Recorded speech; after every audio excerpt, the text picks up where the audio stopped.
I want to know, Tim Kawakami on the Athletic this week threw out the Anthony Davis idea for the Warriors. That Anthony Davis is the next big target for the Warriors. This is very much like what big European soccer clubs were doing. This gives me a headache. This is Real Madrid style. Basically, speak it into existence.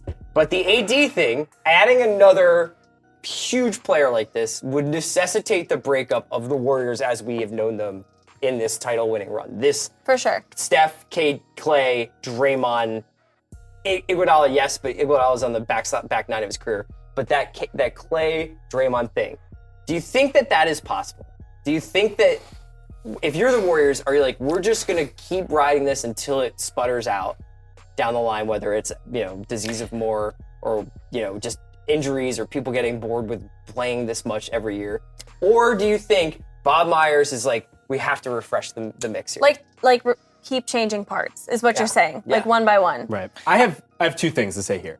First, can we just stop it with Anthony Davis? This is exhausting, dog. I've been doing this for like 2 years of my life. I'm done with Anthony Davis trade rumors until this dude is literally like wearing shamrocks in his hair. Like, let's stop. Second of all, is this the last episode of Treme we're watching? yeah. Okay. I could just play on a bugle horn or a bugle horn. The other thing is, I wrote about this the other day. Anthony Slater pointed out how bad Andre Iguodala has been shooting lately. Yeah. I think, and Draymond also been shooting really poorly from three. I think those type of things creep up on you quicker than you think. Okay. Yeah. And it's a similar idea where you want to be ahead of the downslide. Right. So I think actually doing that would make a lot of sense. Yeah, I wouldn't be surprised to see them sell high on Draymond. I know he's like so important to their team spiritually, and he's the biggest competitor. He's the guy that counterintuitively steadies that team a lot of times. That said, he likes to party. He's a guy who just, when he loses that half a step, he's ironically like a short guard. It will ripple through his entire game. Yeah. So I would not be surprised to see them sell high on him. What do you think? I have something I think people are really gonna hate. Sure. But it's more of a question than like what I think. How many injuries does Steph have to have? If this keeps happening, it hasn't happened. He was very durable for a long time, but the he's trash already ankles returned. He's injured his right ankle twice this season. Right. How many more times, how many games does he have to miss in the future seasons for it to be him who is the trade piece?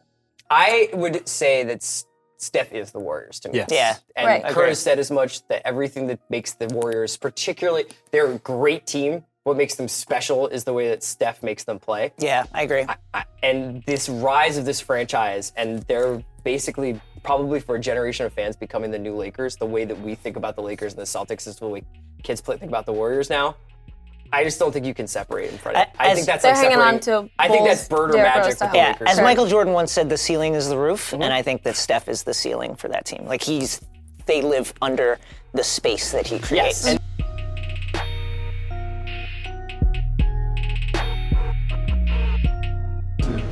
Test it out and see how it's going to feel, going as full speed as possible, and just trusting it at that point. And thankfully, got through the game all right, and hopefully I don't have to look back anymore at the ankle. How did it feel? I mean, it's sore, but it felt good enough to play. And as long as I don't have any more incidences, is that plural? Incidents, yes. As long as I have any more of those, I can continue to play and it'll continue to heal. It's kind of just probably exactly where I was the last time I came back. I don't feel limited out there, but you just feel it. And as I continue to go, it'll get closer and closer, 100%. And like I said, hopefully I won't miss any more games.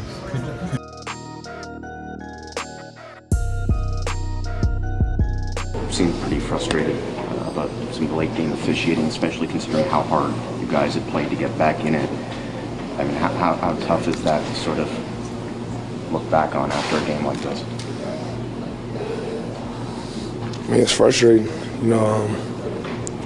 being out there feeling like you playing 5-on-8. It's just what it felt like, period. Some of them calls was terrible, period. Marvin, do you even understand the last play? No, I thought you couldn't even do that. And I'm not even a referee. And I know that rule, so somebody correct me if I'm wrong. What was the difference in the second half when you guys started making that comeback? Communication. And we went out there and just played balls out, man. We just played extremely hard. You know, we didn't think too much. We just went out there and played hard.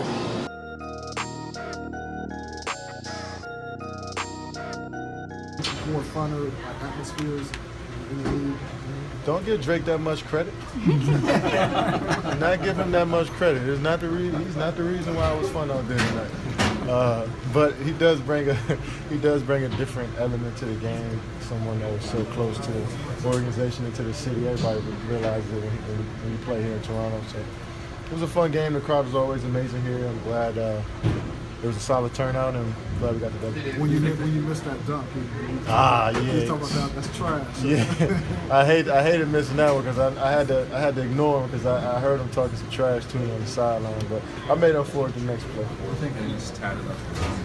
Say it again? Yes, your numbers. I told him, man, I'm not talking about no other man tattoos. Yeah, how about with basketball, like that specific possession?